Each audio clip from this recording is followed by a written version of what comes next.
형제자매 여러분, 그러므로 나는 하나님의 자비하심을 힘입어 여러분에게 권합니다. 여러분의 몸을 하나님께서 기뻐하실 거룩한 산 제물로 드리십시오. 이것이 여러분이 드릴 합당한 예배입니다.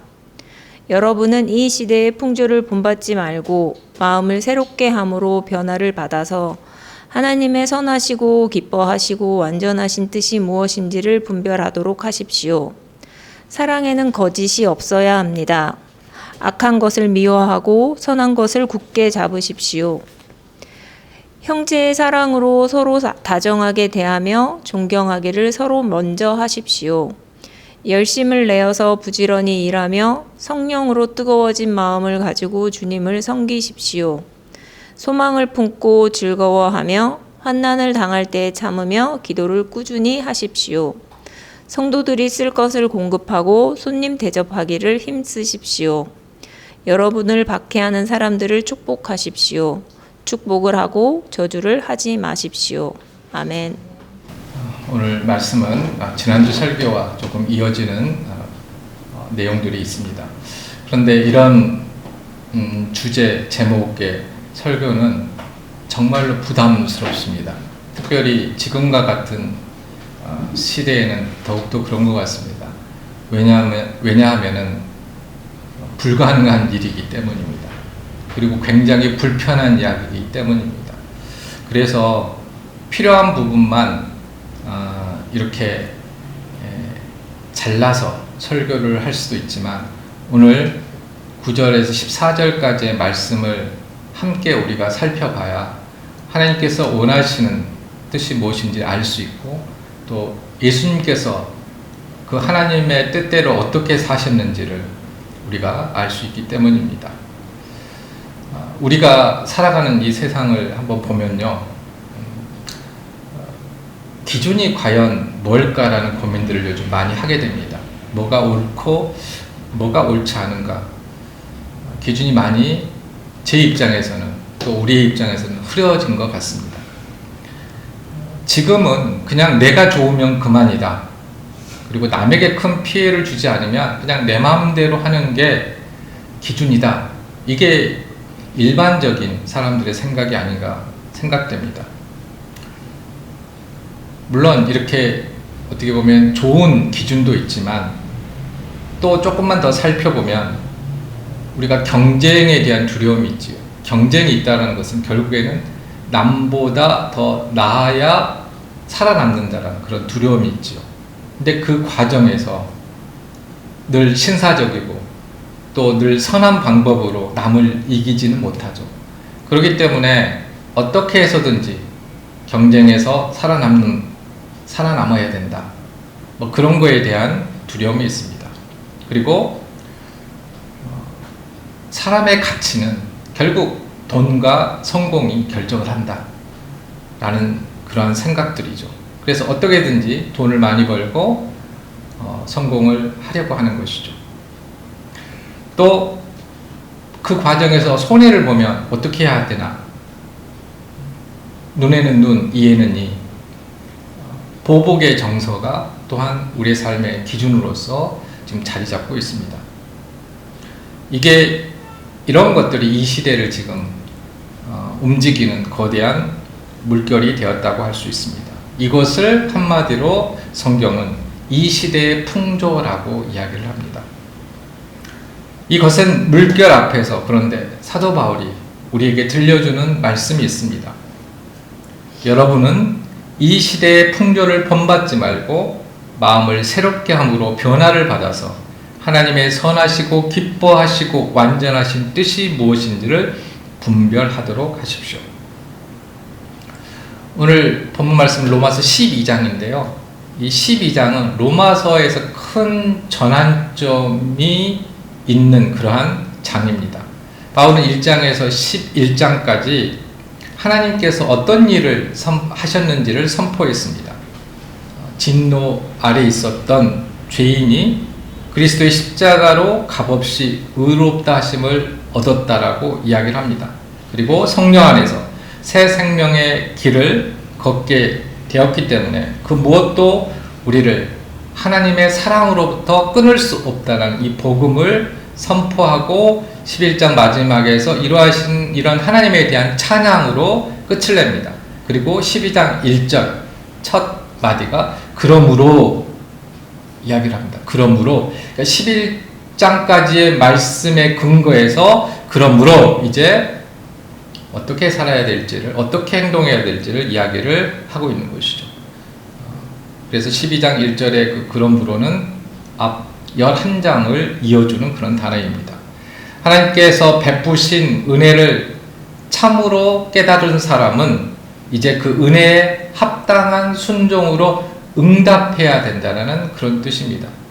그런데 많은 사람들이 이 순서를 뒤바꿔요.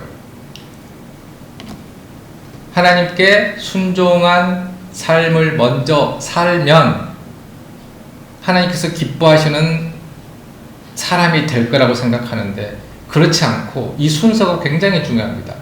하나님 예수 그리스도로 말미암아 우리는 이미 거룩한 사람이 되었습니다. 이미. 그러니까 거룩한 행동을 해야지 거룩한 사람이 된 게 아니라 거룩한 사람이 되었기 때문에 이미 예수 그리스도로 말미암아 거룩한 삶을 살아가야 된다는 것이죠. 순종하는 삶을 살아가야 된다는 것입니다. 그렇다면 오늘 본문이 우리에게 던지는 질문이 무엇일까요? 도대체 이 기준이 무너진 세상에서 이 시대의 풍조를 본받지 않는 삶이라는 것은 구체적으로 어떤 삶일까? 이 이야기를 하고 있습니다. 그것은 세상을 피해 숨어드는 도피도 아니고요. 세상과 적당히 타협하는 삶도 아닙니다. 오늘 사도 바울은 그 풍조를 거슬러 올라가는 거룩한 삶의 세 가지 길을 보여줍니다. 이미 그러니까 처음부터 상당히 부담스러운 말씀이 나오겠다라는 그러한 어떠한 분위기를 이야기를 하고 있죠. 그 분위기를 우리가 느낄 수 있습니다. 바울이 제시하는 첫 번째 원리는 우리의 전 인격을 하나님께 제물로 드리는 삶의 예배입니다. 1절을 한번 보시면요. 형제자매 여러분, 그러므로 나는 하나님의 자비하심을 힘입어 여러분께 권합니다. 여러분의 몸을 하나님께서 기뻐하실 거룩한 산 제물로 드리십시오. 이것이 여러분이 드릴 합당한 예배입니다. 개역 개정 번역에서는 영적 예배라고 이렇게 번역이 되어 있는데요. 새 번역은 합당한 예배라고 그렇게 번역을 했습니다. 바울이 이렇게 권면하는 근거는 하나님의 자비하심에 둡니다. 하나님께서 자비하셨기 때문에 여러분도 드려야 됩니다 라고 이야기를 하고 있습니다. 근데 여기에서는요, 이 자비라는 단어는 복수형입니다. 그러니까 하나님의 자비가 한 번으로 끝난 사건이 아니라 독생자를 내어주신 예수 그리스도를 우리에게 내어주신 그 십자가 사건부터 시작해서 오늘 아침 우리를 깨우신 은혜에 이르기까지 끊임없이 이어지는 수많은 손길, 이것을 다 포함하는 자비, 그런 의미입니다. 우리의 순종은 두려워서 억지로 하는 순종도 아니고요, 공로를 쌓으려는 거래도 아닙니다. 이미 받은 자비에 감격해서, 그 사랑에 감격해서 스스로 자신을 드리는 것입니다. 그러니까 내가 거룩한 삶을 사는 것은 공로를 쌓는 게 아니라는 것이죠. 이미 거룩한 사람이 되었기 때문에 거룩한 삶을 순종으로 한다는 그런 의미입니다. 이어서 바울은 구약의 제사 용어를 놀랍게 바꾸고 있습니다. 구약의 제물은 죽어서 피를 흘리는 짐승이었죠. 우리가 레위기 공부하면서 아주 자세하게 이 부분을 살펴보았습니다. 그런데 신약의 성도가 드릴 제물은 거룩한 산 제물입니다. 그러니까 살아있는 제물입니다. 죽어서 제단 위에 놓이는 것이 아니라 살아서 날마다 자신을 드리는 것을 말합니다. 또한 우리가 이제 거룩하다라는 말을 성경에서 볼 때마다 우리도 모르게 뭔가 흠이 없는 것, 그 뜻을 먼저 생각을 하게 되는데요. 성경에서 말하는 거룩하다라는 말을 할 때 이 말의 첫 번째 의미는 윤리적으로 도덕적으로 깨끗하다, 흠이 없다는 뜻이 아니라 하나님을 위해서 구별되었다라고 하는 뜻입니다. 그러니까 성전의 그릇이 거룩한 그릇이라고 말하는 것은 재질이 뭐 금이고 뭐 보석이고 이래서가 아니라 하나님의 일에만 쓰이도록 따로 떼어 놓았기 때문입니다. 그러니까 나무로 된 거라도 하나님을 위해서 귀하게 이렇게 구별되었다면 그게 거룩한 것이죠. 우리도 흠이 있고 여러 가지 뭐 능력이 또 부족하고 하지만 하나님을 위해서 구별되었다면, 구별되는 삶을 산다면 그 사람이 뭐예요? 거룩한 사람이다. 그런 삶이 거룩한 삶이다라고 성경은 말하고 있습니다. 그러니까 자꾸 이것을 세상적 기준의 거룩함으로 성경 말씀을 왜곡시켜서는 안 된다는 것이죠. 자꾸 내가 실수하고 실패하고 그러면 내가 좀 거룩한 삶을 살지 않은 건 아닌가? 그렇지 않다는 것입니다.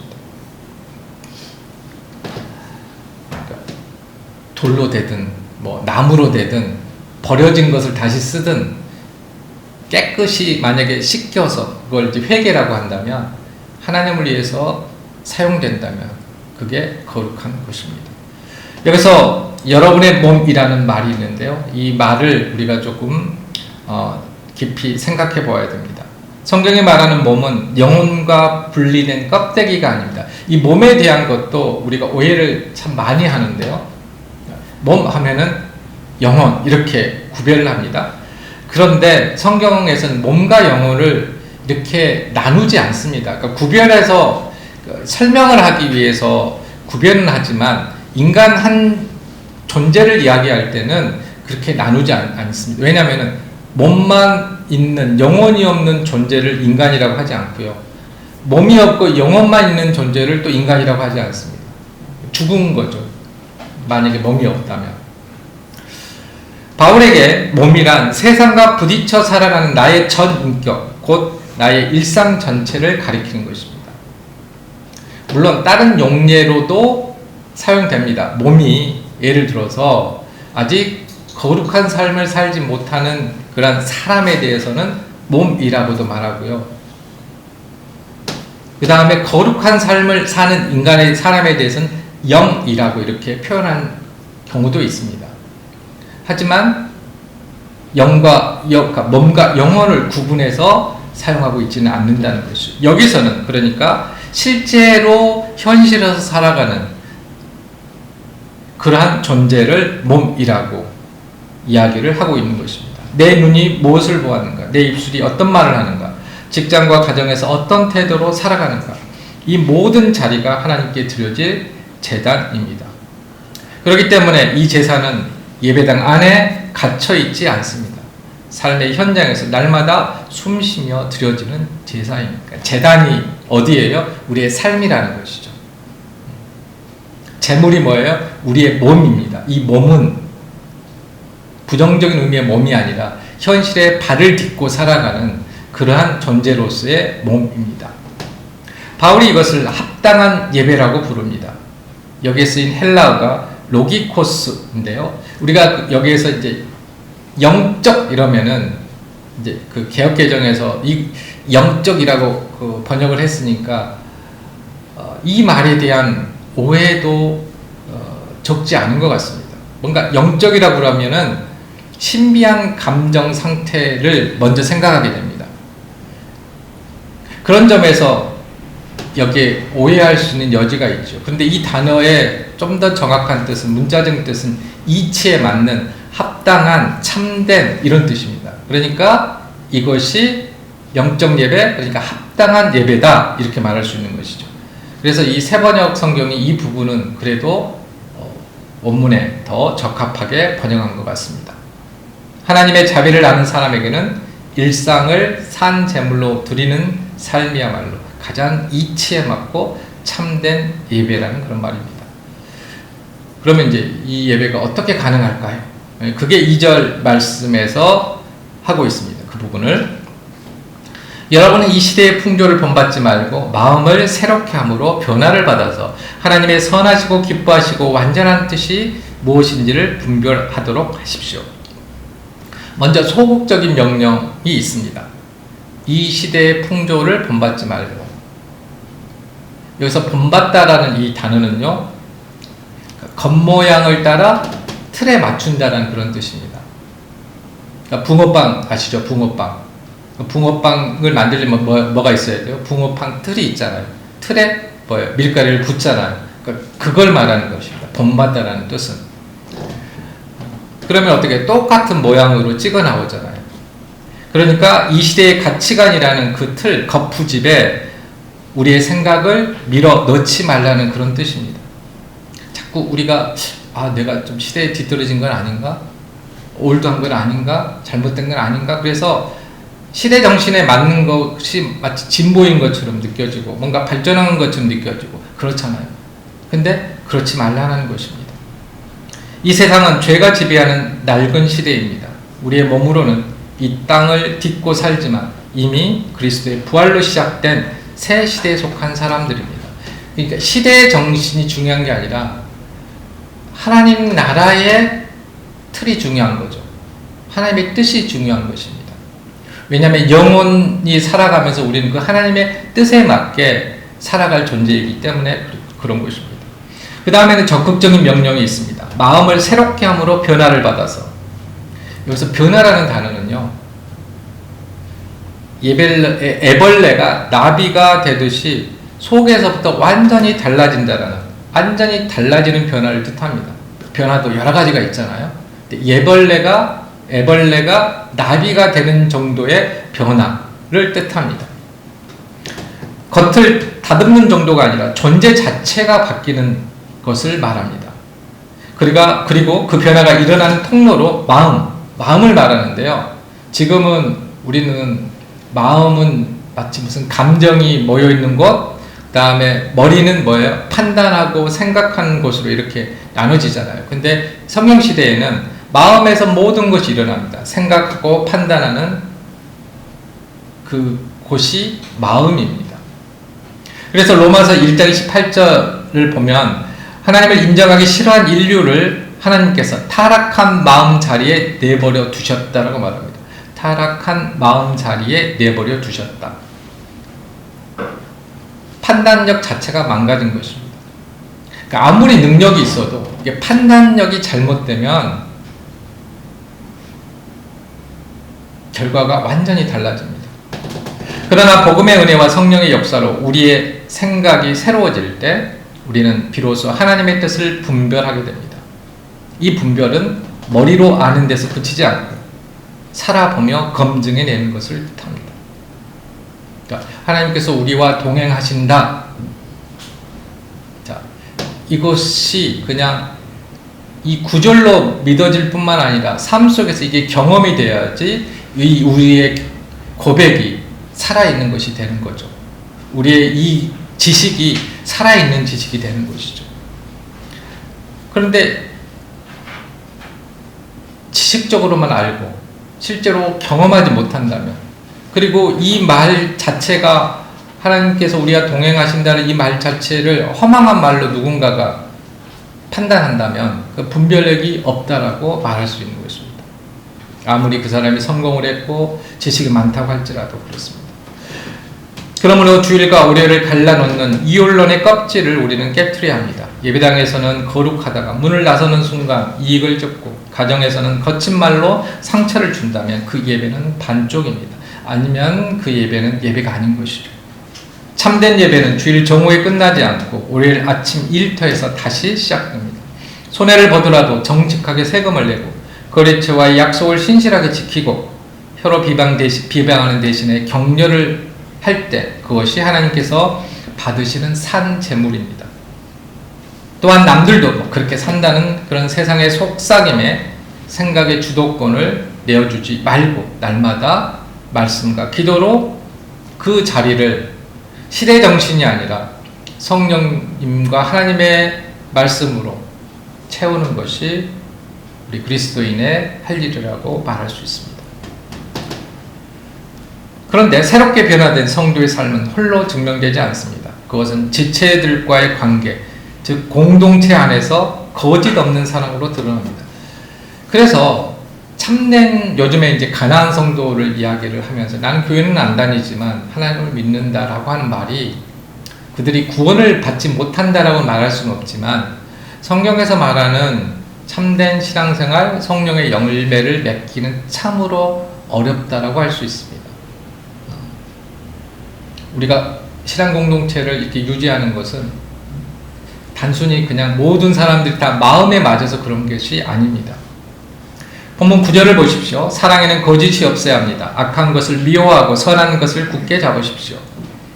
9절 전반부는 9절에서부터 21절까지 이어지는 사랑의 윤리 전체를 이끄는 표제입니다. 원문에는 동사가 없습니다. 사랑은 거짓이 없는 것, 이렇게 사랑은 거짓이 없는 것, 이렇게 못 박아서 선언을 합니다. 세번역 성경에는 그런데 이제 그 선언 속에 담긴 당위성을 말하기 위해서 거짓이 없어야 합니다. 이렇게 이제 번역을 했는데요. 훨씬 더 사랑은 거짓이 없는 것, 훨씬 더 강력한 선언이죠. 거짓이 없는 것으로 번역된 이 단어는 본래 연극 무대에서 가면을 쓰고 연기하지 않는다는 뜻입니다. 그리스 시대의 그런 연극들을 보면은 그 가면을 쓰고 그 역할을 했거든요. 페르소나라고 하는 퍼슨이라는 뭐 그런 단어도 여기에서 나왔어요. 가면이라는 뜻입니다. 부캐 뭐 요즘 많이 나오잖아요. 그것도 다 가면이라는 그런 페르조나라는 그런 단어에서 유래합니다. 그게 그리스 로마 시대에 연극할 때 썼던 그런 가면입니다. 그러니까 그거를 쓰지 않는다라는 그런 뜻입니다. 사랑에는 가면이 없어야 합니다. 이익을 얻으려고 친절한 척하는 사랑, 체면 때문에 겉으로만 베푸는 그런 사랑은 연기라는 것이죠. 참된 성경에서 말하는 아가페의 사랑은 그래서 감정이 아니라 의지입니다. 굉장히 중요해요. 사랑은 의지입니다. 상대가 사랑스러워서가 아니라 하나님이 사랑하시는 자이기 때문에 사랑하는 것. 이게 의지죠. 굉장히 부담스럽습니다. 이게 감정이라면 하나님 사랑하는 감정을 주십시오. 하나님 탓을 할 수 있잖아요. 저한테는 왜 사랑의 감정을 안 주십니까? 나는 사랑을 하려고 했는데 이게 안 생깁니다. 이렇게 말할 수 있고, 실제로 저도 그렇게 이해하고 자꾸 사랑을 달라고 기도를 했습니다. 근데 그게 아니더라고요. 의지입니다. 그거는 뭐 가족 관계에서도 마찬가지죠. 부부 관계든 자녀와의 관계든 부모님과의 관계든 의지입니다. 사랑. 그런데 바울은 참된 사랑을 말한 바로 다음에 도덕적 분별력을 이어서 이야기합니다. 악한 것을 미워하고 선한 것을 굳게 잡으십시오. 근데 여기서 미워한다는 이 단어는요, 미워한다라는 번역은 많이 나오는데, 이제 그 헬라 이 단어는 신약 성경에 단 한 번 나오는 매우 강한 어조의 단어입니다. 소름 끼치도록 싫어한다는 그런 뜻입니다. 미워하다는 것이. 그러니까 악한 것을 소름 끼치도록 미워하십시오, 싫어하십시오 라는 뜻이죠. 그리고 굳게 잡으십시오라고 옮겨진 이 단어는 악엽풀로 붙이듯이 단단하게 밀착한다는 뜻입니다. 그러니까 부부의 연합을 말할 때 쓰이는 그런 단어입니다. 세상이 말하는 사랑은 무엇이든지 다 받아주는 무분별한 관용이거나 감정에 휩쓸리는 호감일 때가 많습니다. 그렇죠? 모든 걸 다 받아주는 게 사랑이다. 아니면 감정적인 사랑. 오늘날 갑자기 그래가지고 나 너 사랑하지 않는 것 같다. 우리 헤어지자. 뭐 이런 이야기를 뭐 그런 경우가 있다라고 듣기도 하죠. 그러나 성경이 말하는 사랑은 하나님의 거룩하심에 뿌리를 둡니다. 악 앞에서는 소름이 돋을 만큼 단호하고 하나님이 인정하시는 선에는 악교처럼 달라붙는 것, 이것이 거짓 없는 사랑의 본질입니다. 그러니까 사랑과 거룩은 서로 반대말이 아니라는 것이죠. 사랑에는 아주 단호함이 있습니다. 그래서 단호하게 끊어내는 게 있죠. 이어서 10절부터 13절까지 바울은 이 사랑의 공동체 안에서 어떤 모습으로 나타나는지 구체적으로 이야기를 합니다. 10절, 형제의 사랑으로 서로 다정하게 대하며 존경하기를 서로 먼저 하십시오. 바울은 이제 형제 사랑이라는 이 단어와 가족 사이에서만 우리가 느낄 수 있는 그런 뜨거운 정을 뜻하는 단어, 이 단어를, 두 단어를 나란히 놓습니다. 새 번역에서는 다정하게 대하며 라고 이제 번역을 했는데요. 바로 이 가족적인 정을 살린 번역입니다. 그러니까 형제 사랑과 다정하게 대하며 이 단어를 연결시키고 있는 것이죠. 그래서 교회는 이해관계로 모인 단체가 아니라 그리스도의 피로 맺어진 한 가족이라는 뜻입니다. 또 존경하기를 서로 먼저 하십시오. 그러니까 남이 나를 알아주기를 기다리지 말고 내가 먼저 남의 헌신과 그런 사랑과 봉사를 높여주라는 것입니다. 세상은 자리를 다투지만 교회는 명예를 서로에게 양보하는 그러한 거룩한 경쟁을 하는 곳입니다. 11절, 열심을 내어서 부지런히 일하며 성령으로 뜨거워진 마음을 가지고 주님을 섬기십시오. 성령으로 뜨거워진 마음은 영이 끓어오르다라는 그런 뜻을 가지고 있습니다. 영이 막 끓어오르다. 우리가 화산을 생각하시면은 터지기 전에 그런 화산을 생각하거나 뭐 우리가 이제 뭔가를 물을 끓일 때를 상상하시면 좋겠습니다. 그런 뜻입니다. 성도의 열심은 인간적인 혈기나 야망에서 나오는 열심이 아니라 성령의 불로 데워진 열심이어야 합니다. 그러니까 이게 동기가 굉장히 중요해요. 그러니까 내가 가만히 있고 싶어도 이게 끌어오르는 이게 중요하다는 거죠. 그래서 뭔가를 하는 것이죠.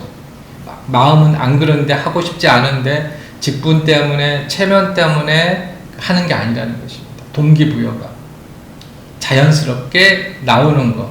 예전인데 나는 안 그랬는데 뭔가 나도 모르게 이런 마음이 든다. 그게 성령께서 하시는 일이라는 것입니다. 성령께서 내 마음속에서 지금 끓고 계신다라는 그러한 사실이라는 거죠. 성도의 열심은 그래서 성령께서 주도하셔야 합니다.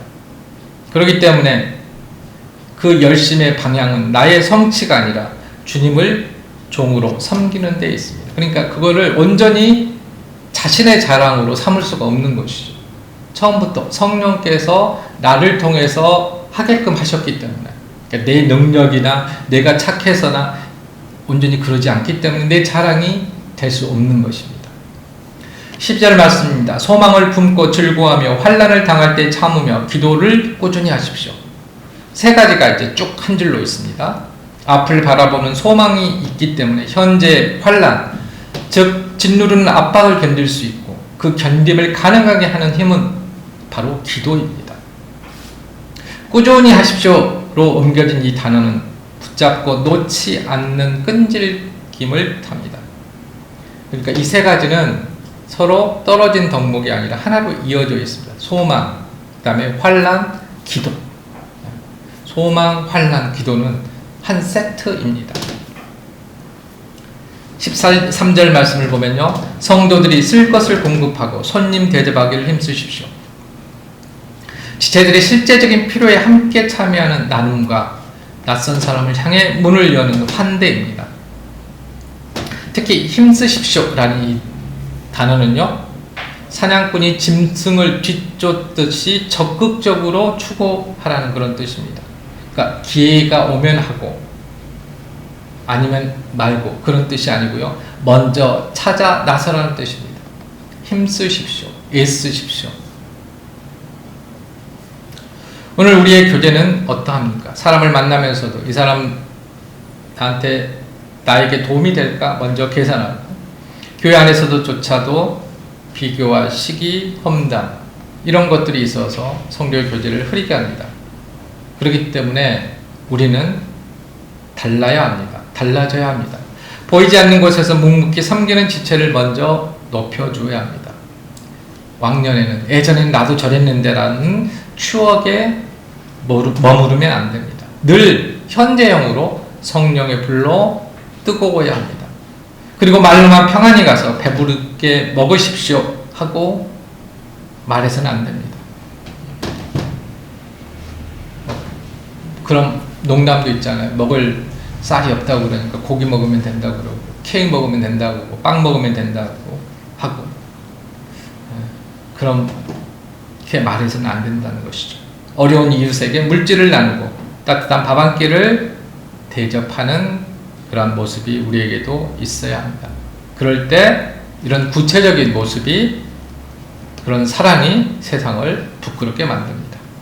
마지막으로 이제 바울은 거룩한 삶의 지평을 교회 밖 곧 우리를 대적하는 세상으로 넓힙니다. 악으로 갚지 않고 도리어 축복하는 십자가의 역설적인 사랑입니다. 사실 설교할 때 이 부분은 빼고 싶었습니다. 진짜로 부담스럽고 저조차도 과연 할 수 있을까라는 생각 때문입니다. 하지만 하나님의 사랑은 또 예수 그리스도께서 직접 보여주셨고 우리에게 요구한 삶은 여기까지입니다. 14절을 보십시오. 여러분을 박해하는 사람들을 축복하십시오. 축복을 하고 저주하지 마십시오. 14절에 이르면 분위기가 완전히 갑자기 이렇게 바뀝니다. 9절부터 13절까지는 교회 안의 지체들 사이에 대한 사랑을 이야기했다면 14절에서는 시선이 교회 밖으로 성도를 심지어 박해하는 사람들에게로 확장됩니다. 그러면서 이제 이 언어의 문법도 바뀌게 되는데요. 앞에서는 이제 분사 형태는 어떤 사실들의 나열이라고 말할 수 있습니다. 좀 더 부드럽다고 말할 수 있어요. 권면입니다. 같은 말을 해도 권면입니다. 여러분 세상의 빛입니다. 빛으로 살아가십시오. 이렇게 말하는 것 그러면 그 다음에는 이제 직접 명령형이 됩니다. 축복하십시오. 명령형입니다. 세상의 빛으로 사십시오. 여러분 세상의 빛입니다 라고 이야기하다가 이제 여러분 세상의 빛으로 사십시오. 축복하십시오. 이렇게 이야기를 하는 것이죠. 특히 눈여겨볼 곳이 있습니다. 13절에 손님 대접하기를 힘쓰십시오 라는 그 힘쓰다는 단어와 14절에 박해하는 사람들이라는 이 단어가 어근이 헬라어로 보면 그 어근이 같습니다. 하나는 뒤쫓아 추구하다라는 뜻입니다. 그 사냥꾼이 그 표적을 향해서 막 뒤쫓는 거 그런 의미라고 말씀을 드렸었습니다. 그런데 다른 하나는 뒤쫓아서 괴롭힌다는 그런 뜻입니다. 박해하다는 것은 뒤쫓아서 괴롭히는 것입니다. 그러니까 나를 뒤쫓아 괴롭히는 사람을 나는 축복으로 뒤쫓으라는 것이죠. 이게 언어 유익입니다. 성경에서 축복하다는 것은 듣기 좋은 덕담을 건네는 수준이 아닙니다. 모든 복의 근원이신 하나님께 저 사람에게 주님, 저 사람에게도 주님의 은혜와 구원의 호의를 베풀어 주십시오라고 강구하는 것입니다. 축복한다는 것은. 반대로 저주한다는 것은 그 사람에게 지금 심판과 재앙을 내려달라고 하나님께 청하는 것입니다. 그런데 바울은 뭐예요? 축복하십시오라고 명령합니다. 이렇게 하면 약할까봐 바로 뒤를 이어서 축복하고 저주하지 마십시오. 한 번 더 쐐기를 박습니다. 왜냐하면 어떻게 보면 우리의 본성을 알기 때문에 그런 것 같습니다. 축복하십시오. 근데 그 한마디가 가볍게 넘어갈까봐 다시 축복을 하고 저주하지 마십시오. 이렇게 다시 한번 쐐기를 받고 있습니다. 그런데 이 가르침이 당시에 굉장히 어디에서도 찾아볼 수 없는 그러한 요구였습니다. 헬라 철학자들은 원수에게 품위 있게 무관심하라고 말을 했습니다.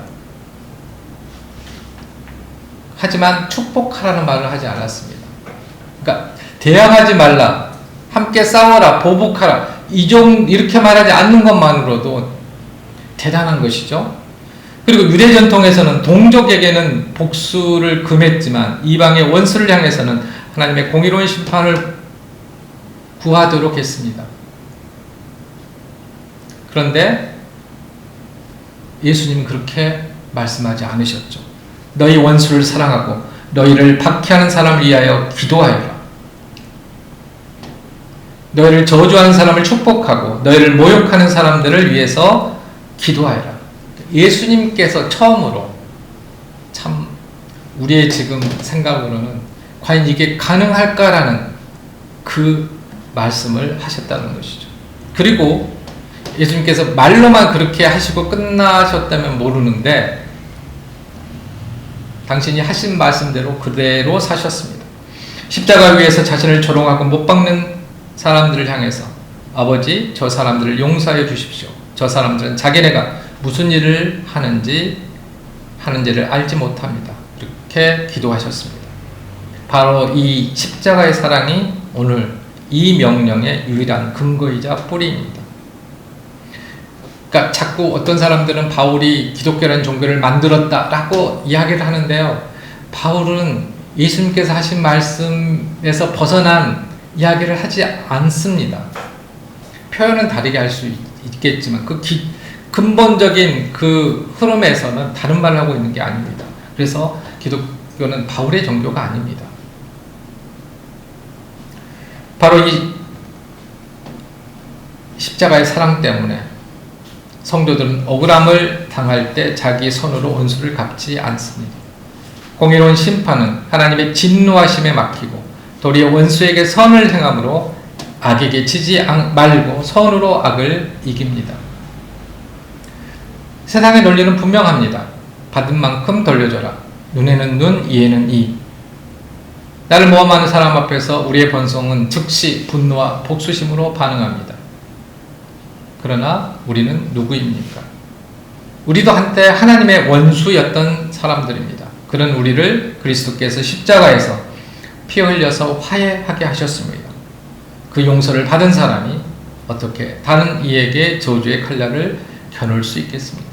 물론 이 말씀을 그대로 받아들인다고 하더라도 실제 이런 상황 속에서 예수님처럼 우리가 할 수 있을지는 누구도 자신할 수 없습니다.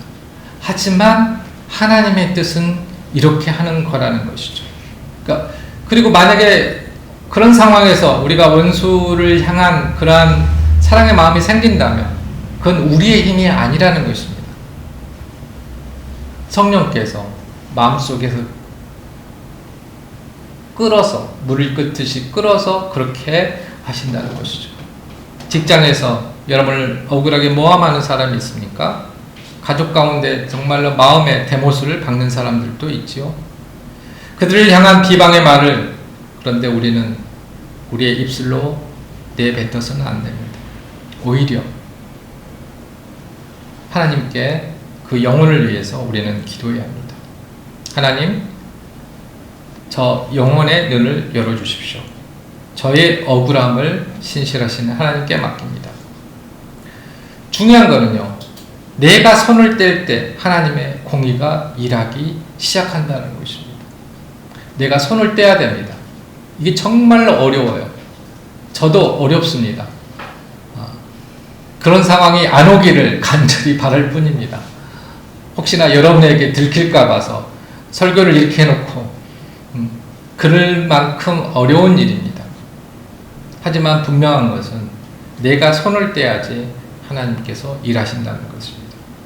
복수의 사슬을 내 자리에서 끊어내고 나를 박해하는 사람을 도리어 축복하는 것, 이것이야말로 어둠을 비추는 가장 강력한 거룩한 능력입니다.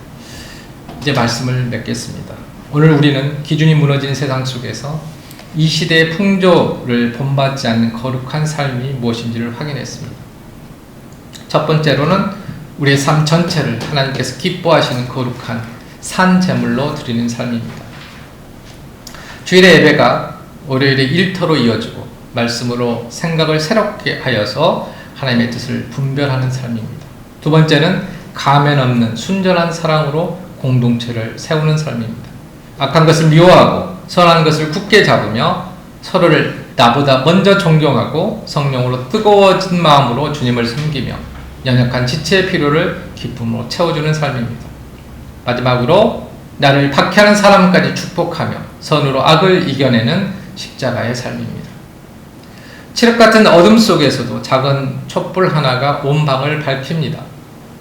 하나님의 자비하심에 뿌리를 내리고 일상을 산 제물로 드리는 한 사람, 원수까지 축복하는 한 사람을 통해서 하나님께서는 이 땅을 치유하시고 그분의 영광을 드러내실 것입니다. 이 시대의 풍조에 여러분의 영혼을 내어주지 마십시오. 우리를 위해서 생명을 내어주신 예수 그리스도로 옷 입고 성령의 능력을 힘입어 오늘 여러분이 서 있는 그 자리에서 세상을 거스리는 거룩한 산 제물로 살아가시는 복된 성도님들 되시길 주님의 이름으로 간절히 축원합니다. 기도드리겠습니다.